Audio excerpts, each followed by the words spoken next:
Welcome back to Decide Your Destiny. I'm your host, Josh Jacobs, and I'm super excited to bring you our guest today.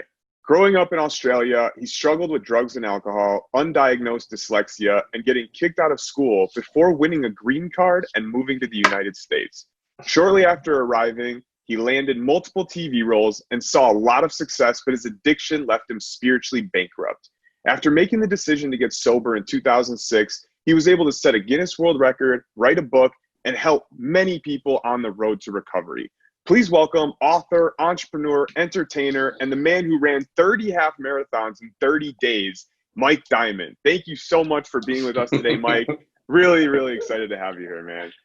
Thanks, buddy. Yeah, it's pretty funny when you read that back. I'm like, God, what was I doing? I did all that crap out of my mind. You've definitely had a lot of success and a wild story that I'm excited to get into. I do kind of want to start from the beginning. I want to let people understand, the whole story. So tell me a little bit about your childhood. What was life like? Well, I grew up in Perth, and Perth, geographically, is the most isolated capital city in the world. And this is obviously before there was an internet and before any of that stuff. It was just like you're stuck in this small town with no resources. Unfortunately, my parents weren't the best. They did their best, but they just couldn't manage someone like me who was very forward-thinking, very ambitious, and I believed in myself from a young age. So my brother came at 7. My brother got measles encephalitis, which is it's like measles that affects the brain, and he went into a coma. And then my sister was 13 weeks premature. So my dad, he's European. He worked 12 hours a day. All he knew is how to work. But unfortunately, when he got home, he'd unload on me. So I copped a hell of a beating. Then I was undiagnosed dyslexic. So at school, I struggled, but I was a super athlete. So I couldn't really process information very well, but I was really good with people, which, got me in trouble because I started using really young. At 12 years old, I was drinking, doing drugs, selling drugs, hustling. My parents sent me to private school. I got kicked out at 16. And then there was this really incredible moment in my life at 16 where I bullshitted my way into an acting course. And I realized that I went from one school to the other. The public school I went to wasn't a great school. I got bullied. I got beaten down.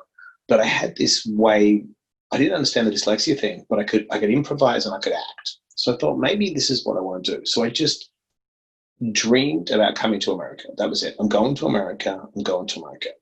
But I didn't know how to close the gap.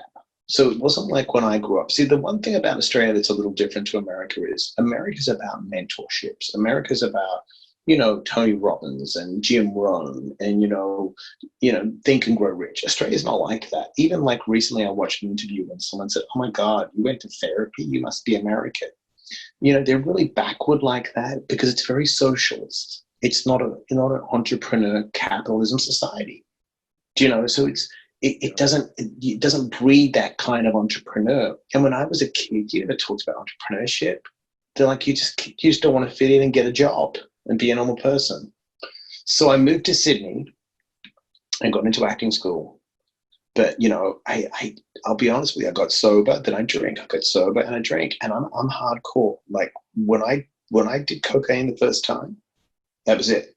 I'm a cocaine addict. Like I went from snorting it to smoking crack. But I had this crazy ability to show up, which was so dangerous. And it was a really crazy thing. I left acting school and I got a job in a clothing store. And I bullshitted my way into the job. I just said to the guy, look, can I sell clothes for a week? And he's like, to do what? I said, because I'll work for free and I want to save my money and move to America. The guy looked at me like I was insane. He's like, if you can sell clothes to the next person walking in, I'll give you a job. I said, fuck it. Which is an important thing that I try to teach people is step into it. If you've got the balls to ask for something, then step into the opportunity. Figure it out. Richard Branson always says that. If you don't have the skills for the job, take the job, learn the skills. So he put you on the spot, basically, as soon as you asked.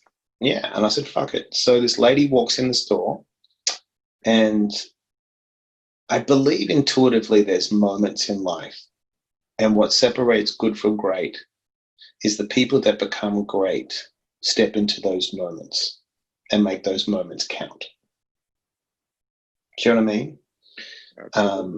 And if, you could transition and look at Tom Brady, 6th-round pick, but waits for the moment, guy gets injured, 6 Super Bowl rings.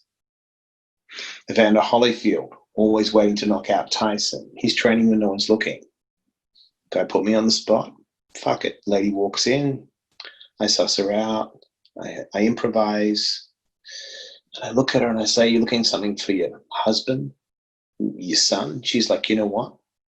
Because I know it's a menswear store. So she's not looking for ladies' apparel. And she's like, "Look, I'm looking for something for my son." I said, "Perfect." So no bullshit. I looked in the window because I don't know the stock, but I don't believe you sell clothes. I don't believe you sell products. I believe you sell you. People buy why you do what you do. Right? That's Simon Sinek all the way. Before I understood what why was, I knew I could sell. So I grab an outfit and the guy's looking at me and I tell him to back up. There's 2 sale guys. And I say, "Give me 1 sec." And I go into the change room and I put the outfit on. And she fucking buys the outfit. Guy looks at me and goes, "You got a job." Amazing. So check this out. So I'm working in this clothing boutique. Guy loves me. 6 months later, he sits me down. He says, "We're expanding the business. We'll make you an area manager." So here I am, 23, 150 grand a year. And I'm like, "Yeah, I'm moving to America. I'm saving my money to get the fuck out of here. I'm going to do acting, music, TV show." I'm like, "It's closed door. What are you, crazy?" And he said, "You're out of your mind." I said, "Yeah, whatever." Next day, a lady walks in. I do my song and dance. She's buying stuff for her husband. I try on clothes. She buys a shit ton of stuff. She's like, "What are you doing here?" And I'm like, "I'm moving to America." And she's like, "You know what? You should enter the green card lottery." And I just looked at her and I was like, "What are you talking about?" She's like, "There's a lottery, they give out green cards." And I'm like, "Yeah, there's mescaline and you smoke it and you get high. What are you talking about? You tripping." Next day, we're out front, me and the guy I worked with, and it's an open air mall. And we're like, cleaning the shop window. And I see her walking, but she's got bags from our store. So I'm like, "Oh no, she's going to return the shit I sold her," because I sold it for her husband, right? Yeah. So I go in the back and I'm hiding. And she pops in and she's like, "Hey, is Mike here?" And my boy's like, "He's somewhere. Well, he's in the stock room. What's up? Are you okay? Are the clothes okay?" She goes, "Clothes are great." I bought him the green card lottery ticket. I pop my head out. True story. I'm like, "Hey," and she's like, "Hey." I'm like, "I'll be honest with you, I was hiding in the back. I thought you were going to return the shit." She cracks up laughing. She gives me the ticket. She hugs me and she's like, "I think you're going to win a green card and do big things. Go for it." The next day, I went to the embassy. This is a crazy law of attraction. Wow. Yeah, and I go to the embassy and I say, "Look, I got this green card lottery ticket. Yeah, is it real?" They're like, "Yeah." They're like, "You're not going to win." So how crazy is this? My parents never believed in me. So I give my parents' address in Perth. I'm in Sydney. And I said, "If you get anything from the embassy, you've got to contact me." They said, "No problem. Your parents live in the same house." I was apartment to apartment living on the beach, but I was moving to America, so I didn't give a fuck. I was like, I'm coming to America. No matter what. No matter what. 2 weeks before I'm supposed to leave, my parents send me a package from the American embassy and I'd won a green card in the fucking lottery. Wow. That is unbelievable. Talk Gets about better. law of okay. Check this out. I shoot all these TV shows. I go back and see Dean, the manager, right? So this guy has never left the clothing store. He sees all my success. And I see him, true story, and I look at him and I go, "Look, dude, you look a little sick and, you okay?" He's fine. I said, "You need a vacation." He goes, "I have made so much money. I'm going to take a vacation when I retire." I flew back to America. 2 weeks later, dead at 50 of cancer. Wow. Never left the store. Here I am, won the green card, the fucking Willy Wonka ticket, done drugs, traveled the world, opened up bars, did crazy shit, and I'm still alive. And this poor guy died working in a clothing store. Wow. That is crazy, man. What a story. Wow. There's a lot to unpack there too. I mean, just one of the parts that sticks out is, so he offered you this management position. You said it was a lot of money. You're 23 years old. How did you, I mean, most 23-year-olds are motivated by money, or like security or it sounds like an opportunity that most people would take, I guess is what I'm saying. What made you, was that drive to get to America just enough for you to say, I don't care about anything else other than getting there? What was that deciding factor that made you, um, you know? Yeah, that's a really good question. I guess, what's interesting. So I think there's two types of people in the world. Like when I watch Gary Vee, for example, his drive and forward thinking, I love, but he's not creative like someone like me in the sense of he had the ability to go to his dad's liquor store and do wine TV and say, I'm going to figure this out and outgrind you, right? I couldn't have done that in Perth, even though my dad owned a liquor store. That's just not how my brain works. I like to be in the place. So I wasn't, he could think the internet would one day hit. I'm not like that. I got to go to America and challenge you. I got to get to New York and see how good you really are. And it's based on a theory that the map is not the territory. And what that means is you could look at a map or you could look at someone's life, but until you experience their life or experience the actual territory, then you know the process. So for me, it was worth the risk of saying, fuck the money. Money's not purpose. If the cause is right, the effect is money. And I've always been driven by cause. You know what I mean? And I've always followed the unknown. So if I feel it, I just do the work in process. I live in process. So I look at you and say, you're a human being, I'm a human being. But I respect your information you gathered up into the point of your life because you're different to me. You can't be me because you don't know how I perceive the world. But if you've achieved something, then I go, okay, how did you get there? And then I go, okay, where am I? And what's the work I need to do to close the gap? So for me, the money it was never about money. It was like money, I can get that anywhere. I could get a job. This is about, I want to see how good I am. I want to go to New York. I want to prove myself. I want to see, am I that good or am I just full of shit? I don't want to be the toughest guy at the barbecue. I want to be the guy that gets into the UFC. And if you knock my front teeth out, well, you were better than me today, but I'm going to come back and knock yours out the next time. And the difference is you were willing to take the risk. There's a lot of people that feel like that, but aren't willing to move forward and aren't willing to risk it. Well, I look at it like this. Look, here's the ultimate reality, and I've always been very clear about this. I believe I'm a spirit having a human experience, and there's an expiry date of the body. So I ain't fucking around. I'm going to give it a shot. I love that. I live every moment to the full. I squeeze the juice out of life, and I fucking love every moment of it, dude. I'm not a miserable person. I have fun. Have fun. Get out. Have some fun. Make a ton of mistakes.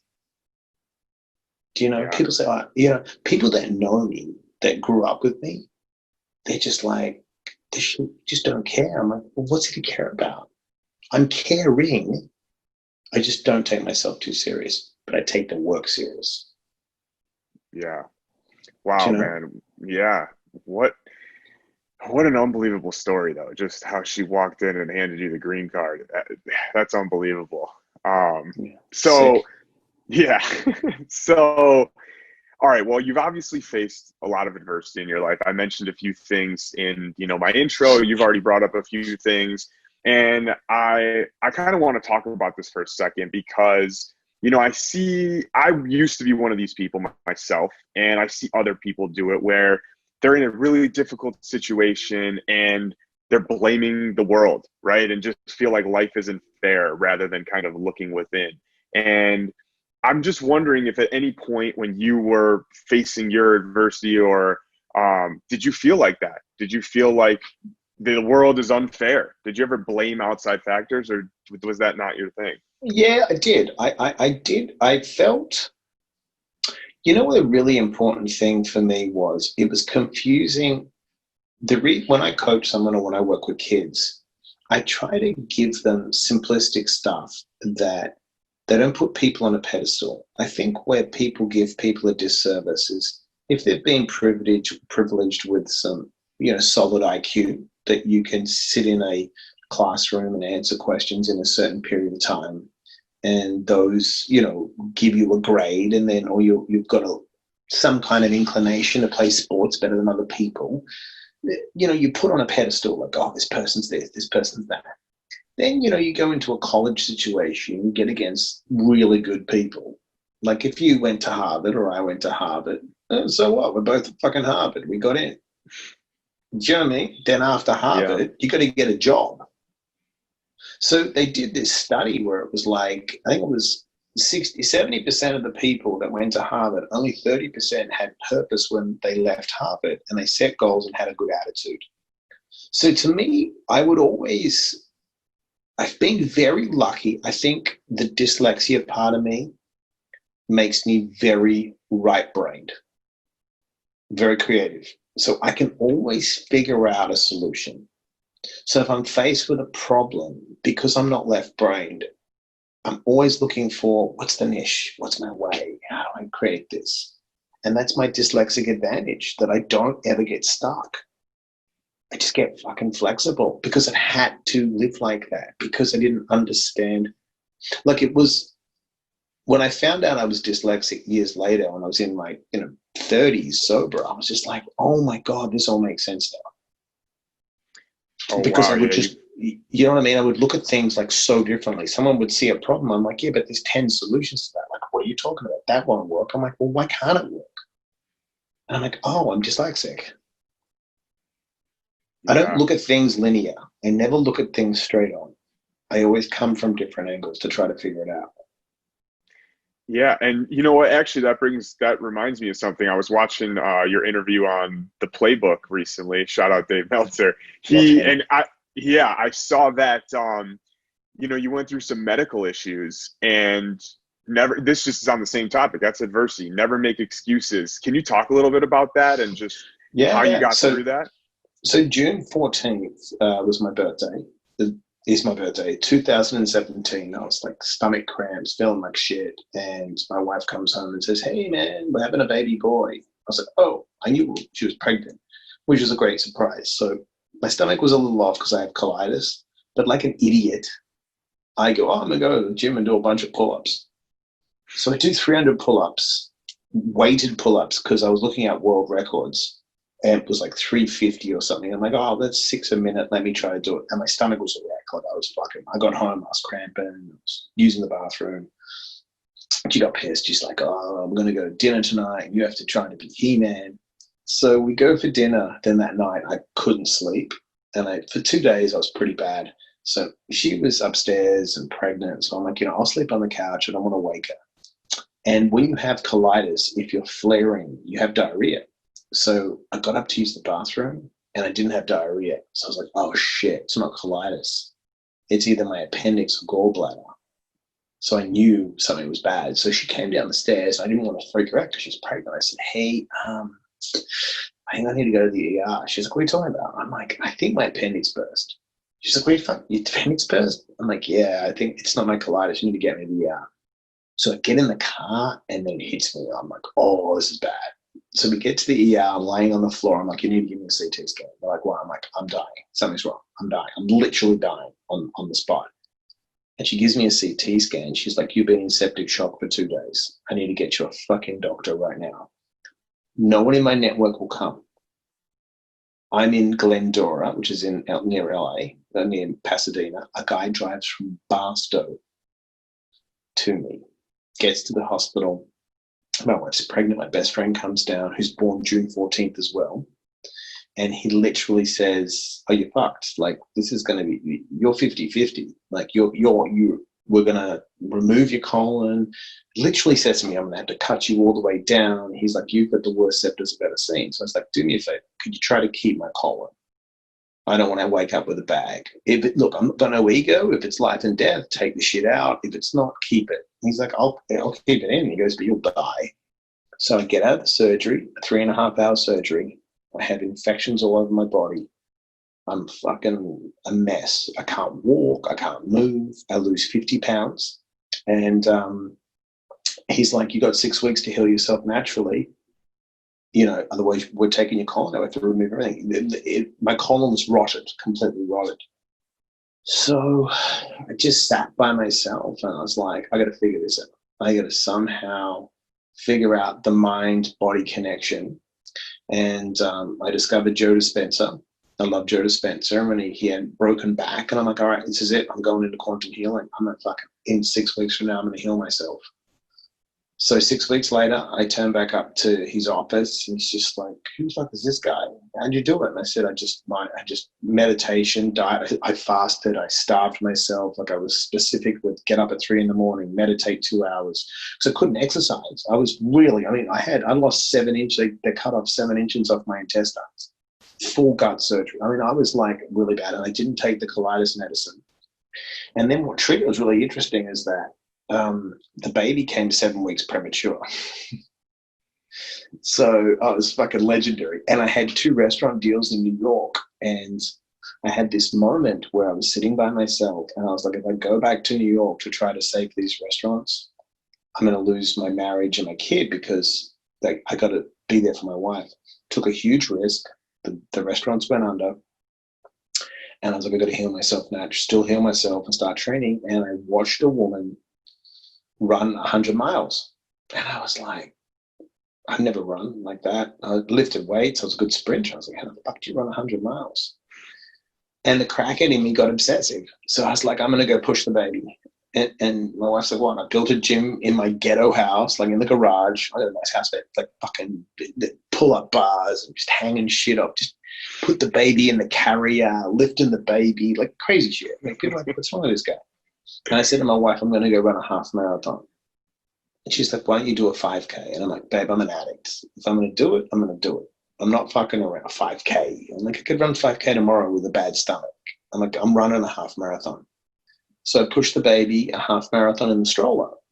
And something went off in my brain. I was like, I think I could like do something, like push for causes or whatever. And I found a girl and was running half marathons, but no one cared.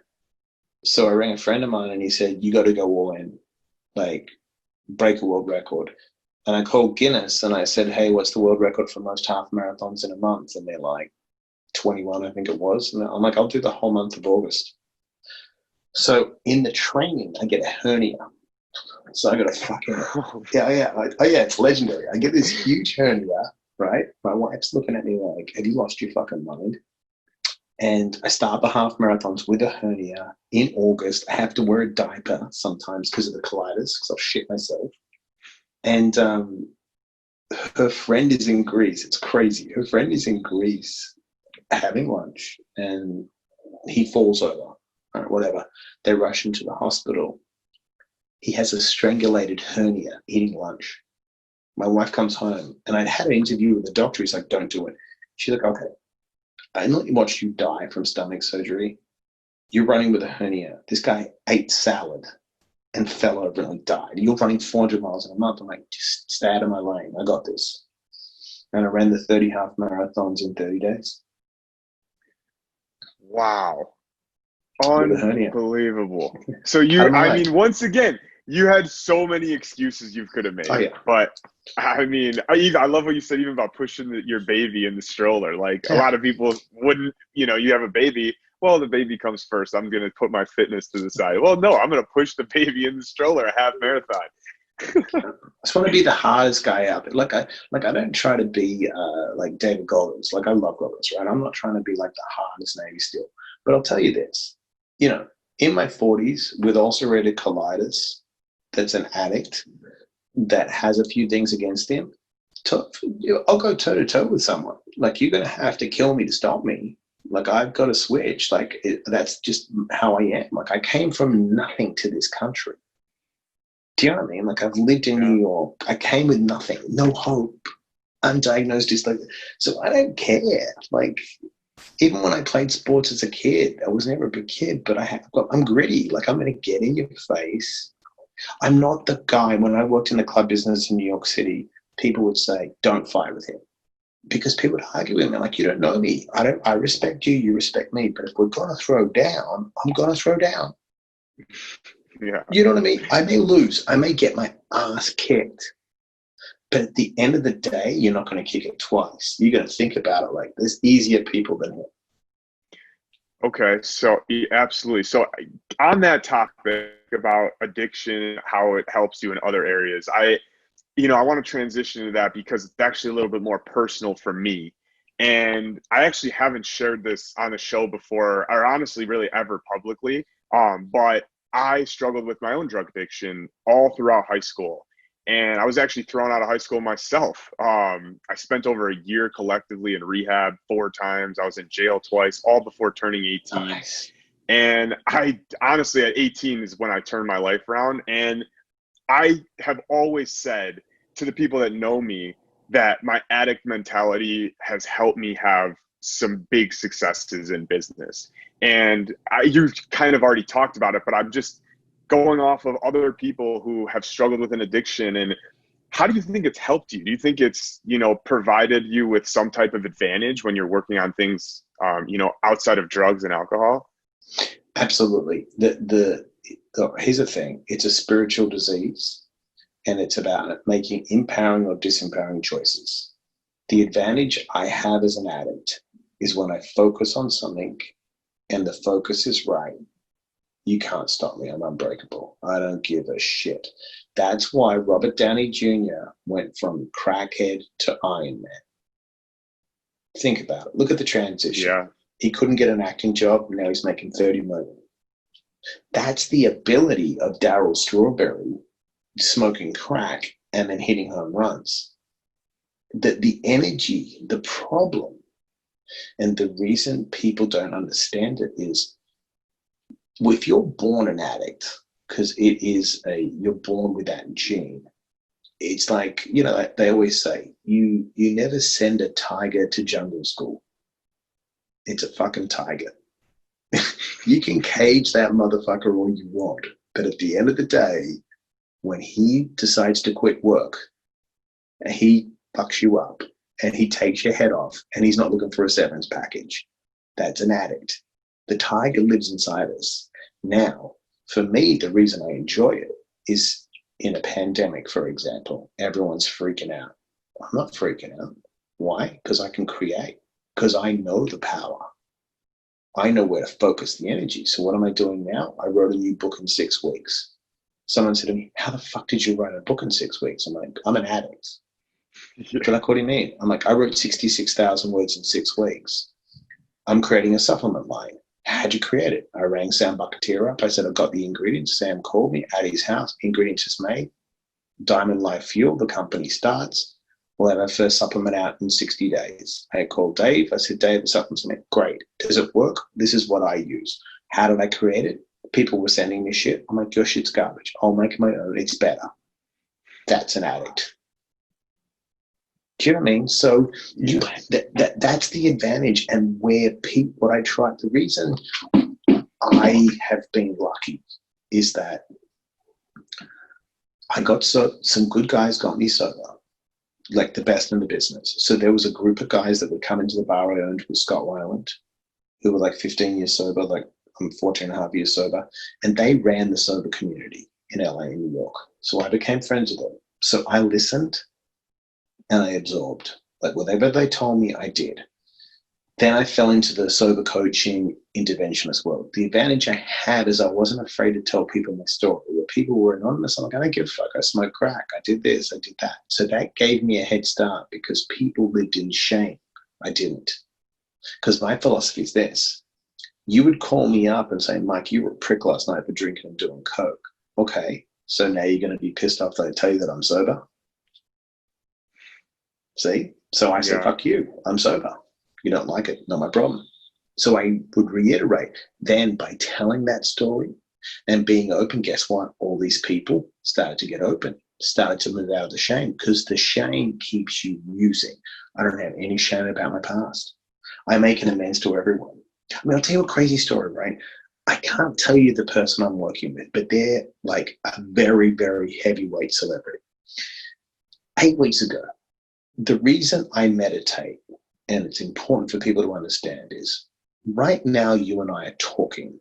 We are conscious and our brain is in a beta brainwave. So consciously, we are here, but not subconsciously. When I slow down my breath and I slow down everything, I go into a theta brainwave. The first 7 years of life, you're in a theta brainwave.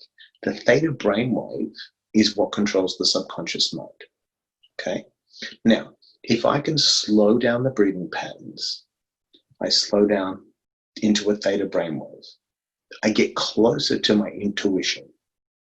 When I get closer to my intuition, and Napoleon Hill talks about infinite intelligence, or The Secret talks about source energy, I listen and I get information from the divine, from intuition, right? When I get that information, like they say, 1% is inspiration, 99% is perspiration. When you get the fucking trigger, that's when you got to go process. But people don't slow down enough. They just react. No, slow down. So I sit down and the information comes. So I get a thought that I've got to make an amends to a girl. I go on her Instagram. We haven't spoken in 15 years. And I make a long amends to her. And she accepts the amends. She's like, Mike, you're totally cool. We were using. Don't even worry about it. 3 days ago, I'm working with this big client. And the parent of the client comes in and goes, guess who I saw? I said, oh, who? And she mentioned the girl I made the amends to. I haven't spoken to that girl in 15 years. And it's a very closed-in clique of very big celebrities. And I was like, holy shit. By just listening to my intuition and just making the amends. Now, she might not have said anything bad about me, but to me, there was a reason I had to make that amends. So when you're sober, you make empowering choices. You listen to your source, you shut down, and then you've got to follow that information. Everyone wants to eat the cake, right? But no one wants to chase the fucking crumbs. Yeah. It's day by day. And you know what? Yesterday's sobriety doesn't keep me sober now. Like yesterday's food doesn't keep me full today. Yesterday's work. I put in 8 miles this morning. That's nothing. I've got to do another 8 miles tomorrow. So, that's the problem. So I believe I'm blessed to be an addict because I'm like, I can go all day, go all day. I really do feel the same way. And I do feel like I get addicted to this. I'm addicted to like self-improvement, ever since I started listening to podcasts and all those things. And I take the same approach as I did with drugs. Like I'm completely immersing myself in it, but I'm doing that because it's super healthy. It's a super healthy addiction, I guess. And it's just amazing how you can, I think addicts they're such special people. Like you can channel your energy into the darkest of places, or you can channel that exact same energy, like you're talking about, into positive places. And how does somebody make that switch? How does somebody who's going through a drug addiction, for example, how do they make that switch from channeling all that energy from negative to positive? I know what it is for me, but like looking back, I'm wondering what I would tell somebody who's struggling with that right now. I don't really know. For me, it was like facing jail is what had the realization for me. So I guess I'm really curious about that. Well, for me, I look at it like this. If I look at any person that's making a disempowering choice, and a disempowering choice means, taking drugs, taking alcohol, having promiscuous sex, stealing from people, acting out violently, something that is not congruent to maintaining a level of, say, competence in society. You know what I mean? That's just basic shit, right? Getting up in the morning going, I'm going to drink a bowl of vodka and drive a car. Really play the tape on that one. Yeah, but I feel like it's okay. Okay, well, think about if you drinking and driving. When people do that, I'm like, really? You're going to drink and drive? Really? They're like, why? But I'm like, think about that choice. So I always look at it like this. Every human being, you, me, the guy down the street, a guy in fucking Africa, China, doesn't matter. There's a very simple principle. Every human being is trying to avoid pain and gain pleasure. Yeah. Right?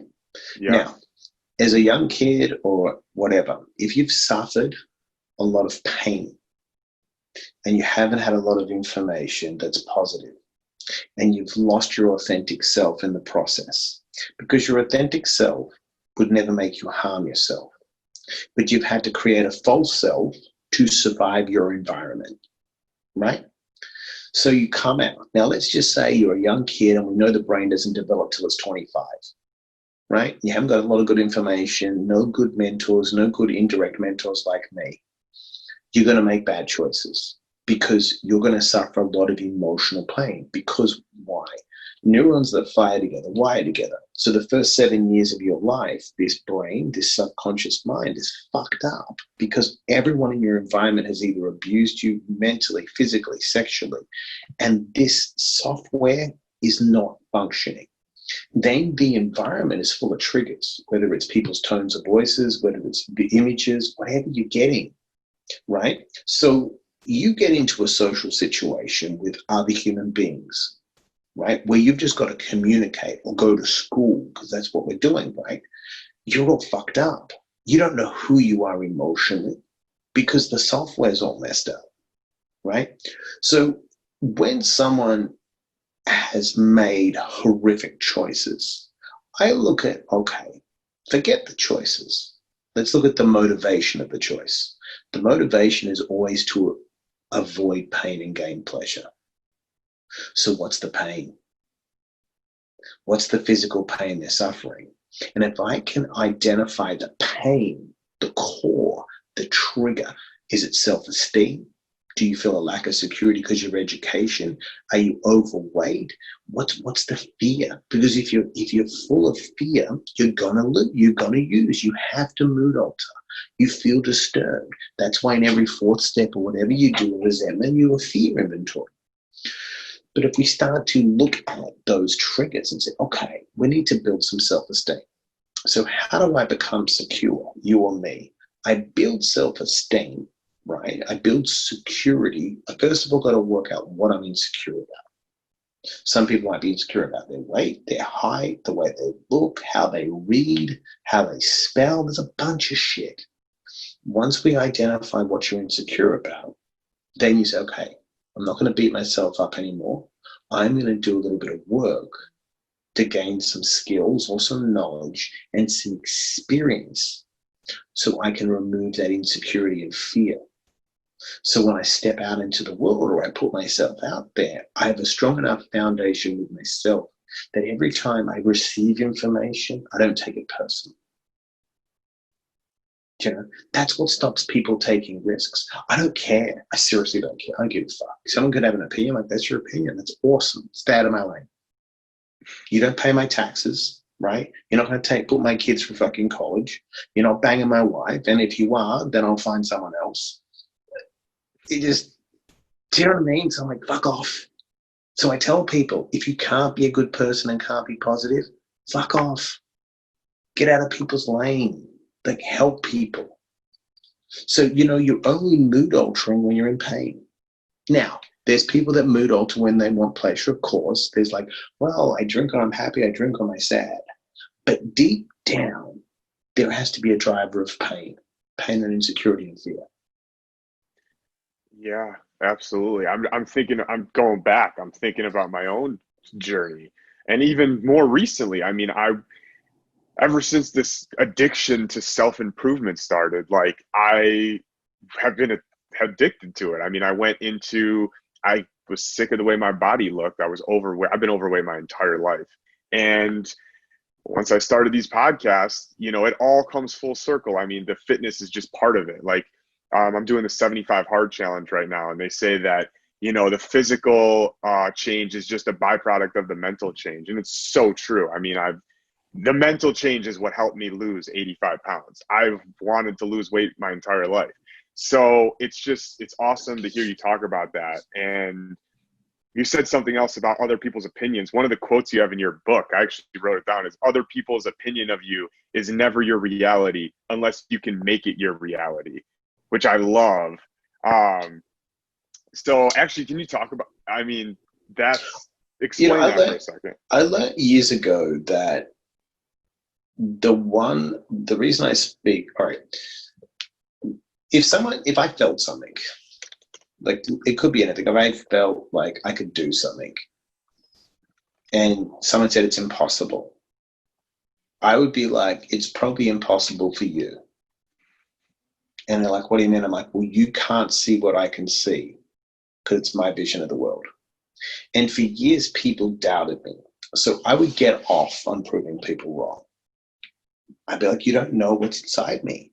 And the more I had zero positive people. No one told me, not one person in my life told me it would be okay or I'll succeed. Not one.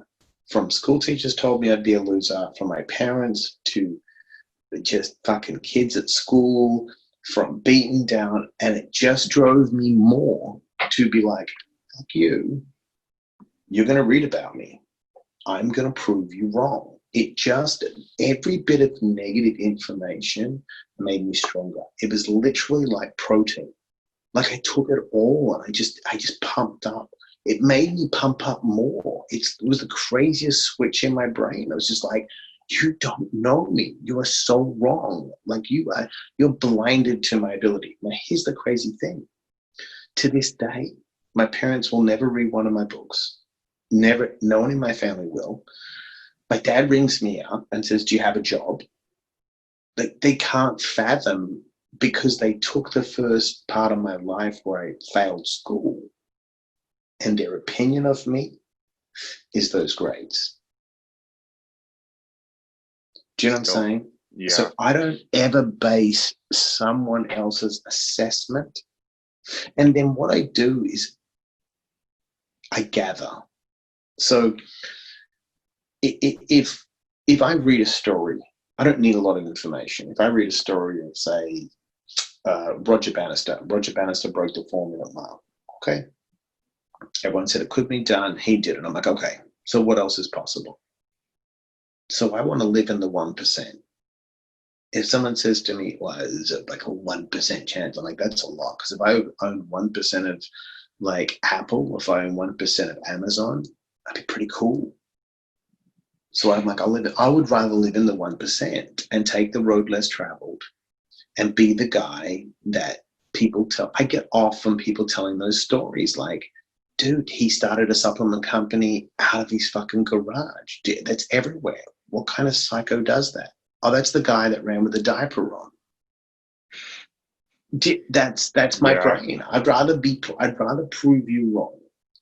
I get off on getting up every day going, I wonder what I can do today that makes people go, this guy's fucking nuts. Like he's out of his mind. And I'm like, but I'm not miserable. I love life. See, I get up every day at 4:30, between 4 and 4:30, and I'm excited to see what's presented. Because I just fucking go for it. Yeah, man, I see your Instagram story every morning at 4:30 a.m. Like, man, I gotta get my ass up. It's 6:30 my time. I love it, man. It's so motivating. Yeah, it's awesome.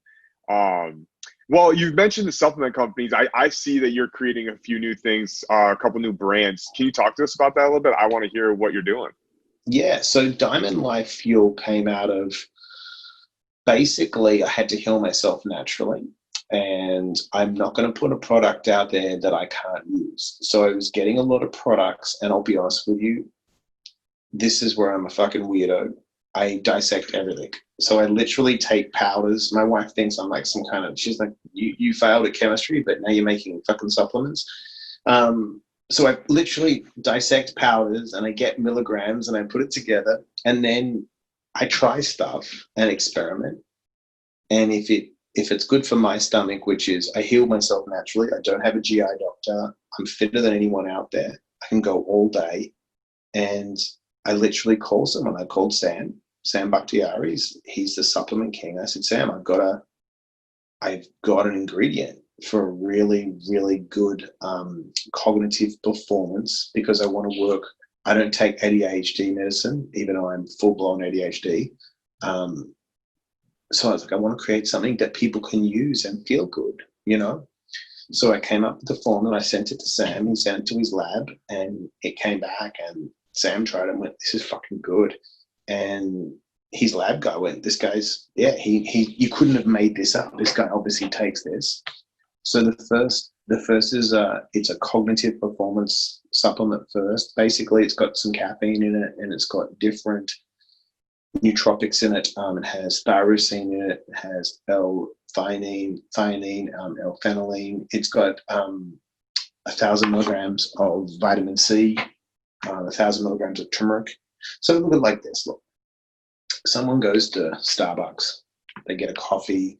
They spend $3 to $5 a day, right? This tub will cost you $35 for a month. Okay, so you're going to spend about $400 a year on my stuff, where you spend $1,200 or $1,400 on bullshit coffee at Starbucks. Yeah. And I can outperform you, and I use it. Then I'll do hundreds of pull-ups, in an hour and run all day. So you either take my shit and feel good, or you wait in line at Starbucks and get crap. It's on you. I'll still be running marathons. You see what I'm saying? Yeah. And I'm going to come out with 4 supplements. We're going to do a pre-workout, a natural pre-workout. We're going to do a natural branch chain post-workout. And then I'm going to do a whey protein, a whey isolate. So that's really good for the GI tract and stuff. I stay away from the vegan stuff. That's not me. I do eat meat. I do eat more of a paleo diet.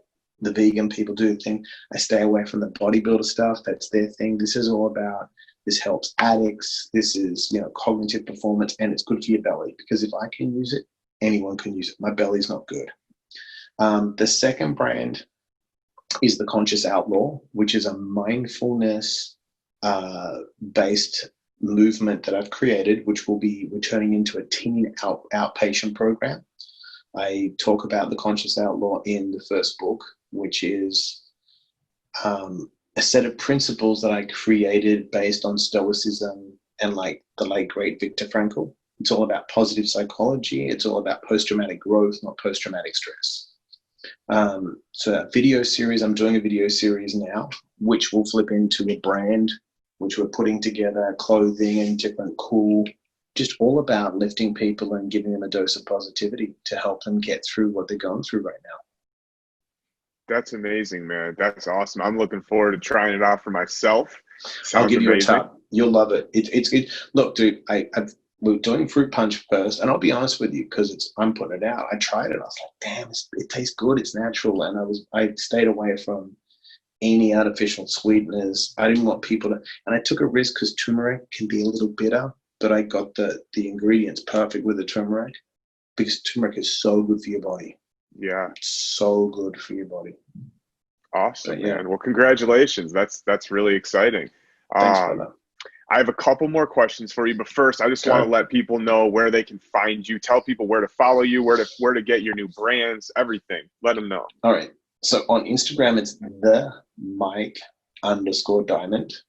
And then it's Mike Diamond on the Facebook and other stuff, and LinkedIn. For the brand, it's Diamond Life Fuel is the supplement, and the Conscious Outlaw is the mindfulness movement.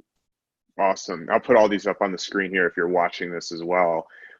So I got 2 more questions for you. One of them is another thing from your book. In the first few pages of 7 Steps to an Unbreakable Mindset is the name of the book, by the way. I'm excited that you have another book coming out too. But in the first few pages of the 7 Steps book, you say something that there's no such thing as stress management, only fear management. And I love this part. And I just kind of wanted you to talk for a minute about that and explain to the audience what you mean by that, and, how fear affects us in our life.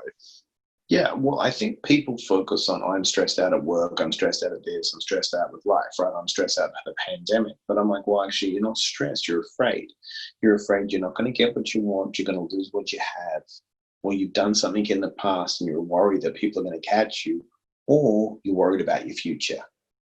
That's fear. That fear gets you in your sympathetic nervous system.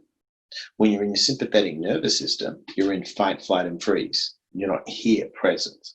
So there's two ways that you can be triggered into fear, which causes stress. It's thinking, feeling, right? You have a thought, you ruminate on the thought, or the environment triggers the emotion. So you have the emotion, you act out. That means you've been hijacked, and then you think, oh, fuck, what did I do? Perfect example, you're driving down the freeway, someone cuts you off, you get all crazy because you think you're going to die. They don't kill you, but then you chase them 6 exits. Right? So people live in fight, flight, and freeze. Now, if you're in fight, flight, and freeze, if you study the energy centers of the body, the chakras, you're in a lower energy center. That's why we have digestive problems if we're angry all the time. Or if you think about sex all day, you get horny. That's your lower sex chakra, right? So if you reverse that and you get out of those chakras, right? Because if you're in your primitive part of your brain, that's pumping, because you got to look at neurotransmitters and neuropeptides. Transmitter to peptide. The peptide sends the information. The transmitter sends the information to the peptide, right? So the brain to the stomach. That's why they say it's the mind-body connection. Or the stomach, right, is the second mind. So it's like if you're constantly revved up, you're stressed out, you get sick, you're pumping cortisol through your body. And if you're constantly stressed by thinking, feeling, and acting, or getting the feelings and not processing them, what happens? You've got a mood alter. That's why we have the most abundant country in the world, but we take more painkillers, we take more prescription drugs than anywhere in the world, right? Because we're constantly in fight, flight, and freeze. So I don't believe in stress. I believe if you can manage your fear, guess what? You're not going to be stressed. Man, I love that. I love that. I think it's so true. But all these Harvard people and Stanford people with these great little PhDs, they go, oh, it's stress management. I'm like, okay, so you've got a fucking massive house. They're like, yeah. I'll go, let's go Maslow. Maslow said that self-actualization is about getting your lower needs met, right? They're like, yeah. I go, okay, your lower needs are met. They're like, what do you mean? I go, well, you got a job. You went to Stanford. You got a really, really cushy degree, right? I don't know if your parents or you paid off your degree. You're not in debt. You make all this money. Your lower needs are met. Why should you be stressed out? Yeah, but no. Why should you be stressed out? Your lower needs are met. Think about it, right? So that's fear. What are you afraid of? That means you're not being authentic. And people don't like that, but it's the truth. I'll be honest with you, I have zero fucking fear. You know why? I can live anywhere, at any time, at any place. I don't give a shit. You take my money, so fucking what? I'll create more. Why? I'll come up with a service that brings value to others. I know where you are. You're fucking home. I know what you want. You want to do? You want to feel better about yourself. Okay, if I focus on that, guess what? You're going to pay for my shit. Yeah. Man, it's true. So people go, oh, it's a pandemic. I'm in lockdown. I'm like, okay, what are you doing? I'm in my house. I've got to do some fucking push-ups. I've been training with my fucking baby, pushing him in the stroller for 3 years. You think I give a shit about a pandemic? I'm like, great. You'll either end up a hunk, a chunk, or a flunk. Oh, man. No, that's great. I love it. It's so true. Right? So just fucking drop the hammer. Get this shit done. It's so true. I use this quarantine to I've like you said, you wrote a book in, what did you say, 6,600 pages in 6 weeks? 66,000 words in 6 weeks. That's what I meant. 66,000 words in 6 weeks. It's unbelievable. I mean. And you know what the best thing was? Check this out. So I lost 200 speaking gigs. My year was because of COVID. Check this out. This is why you don't focus on why it's happening. You focus on how you can find a niche. There's always an opportunity. Successful people find the opportunity. Remember, half full or half empty. It's always half full. Always. There's always something in the glass. It's never empty for me. So I'm sitting down. I sold a program that went all through LA schools, greenlit, ready to go. I said to my wife, book a trip in September, October. We're cruising. Book's killing it. My first book doing so well. Over 1,000 copies sold. Booked on speaking gigs. Got a big speaking agent. American Bureau of Speakers. 5 to 10,000 speaking gig. I'm fucking chilling, man. Pandemic hits.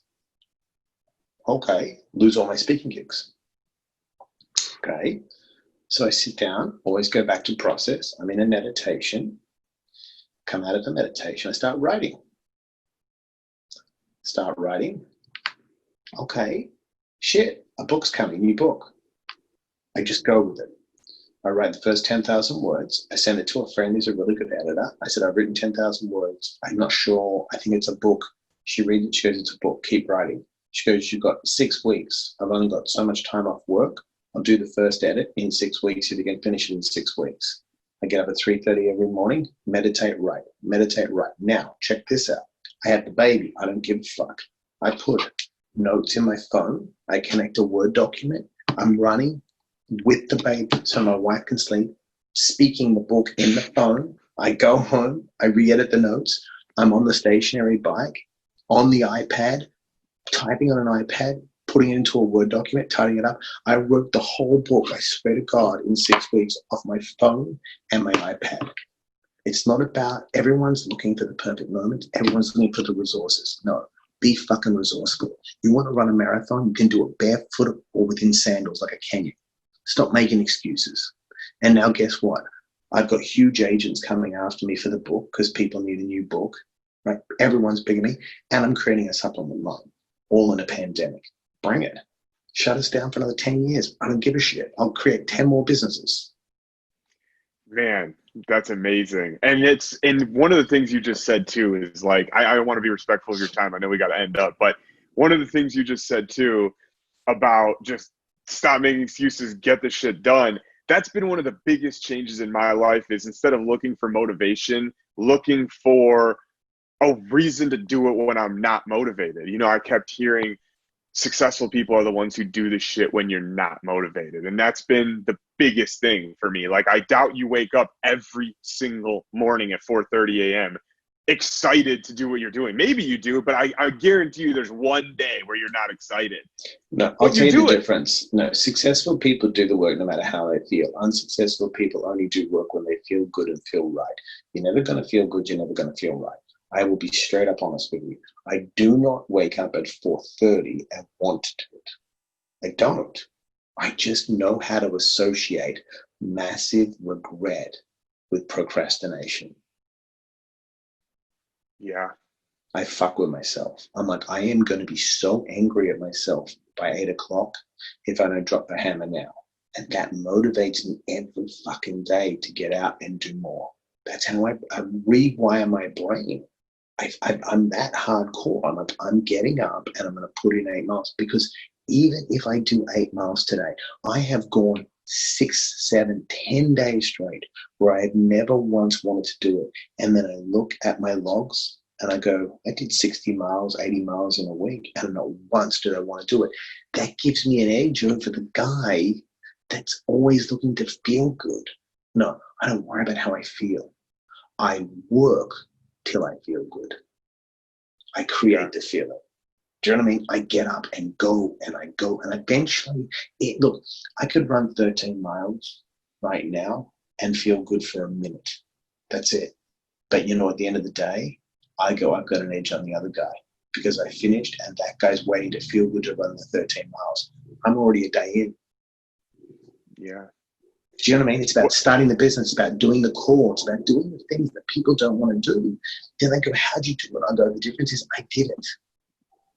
Yeah, I love what you just said about, you know, by 8 a.m. you'll feel a certain way based on your morning. That's something that super recently, like within the last month of starting the 75 Hard Challenge, I've been really learning about myself is, okay, by 7 a.m., I go on bike rides every morning instead of runs. If by 7 a.m., if I haven't started my bike ride, I'm going to be really disappointed in myself. Like, no matter if I feel like shit, I don't feel like I'm not going to feel like doing it no matter what.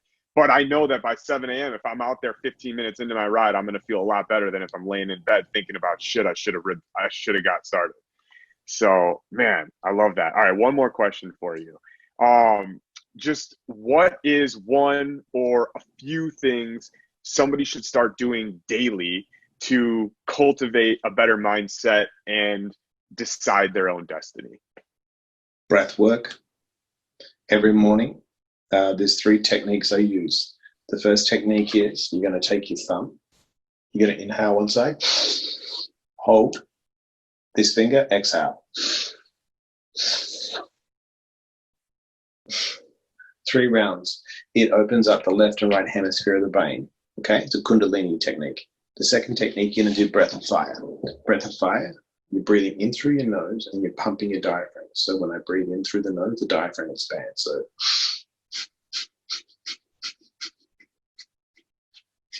you do 3 rounds of that. The third thing you're going to do is deep diaphragmatic breaths. So you breathe in through the nose, expand the diaphragm, strong out the mouth. You do a couple of minutes of that. Then all you're going to do is visualize what you want. First of all, by doing those breathing techniques, you're pulling the energy out of the lower energy centers and you're pushing it up into the pineal gland, okay, which is really important, which is your third eye, which is where your intuition, you see your intuition. Visualize what you want. Every morning, 10 minutes of breath work and visualization. The reticular activating system of the brain is the net.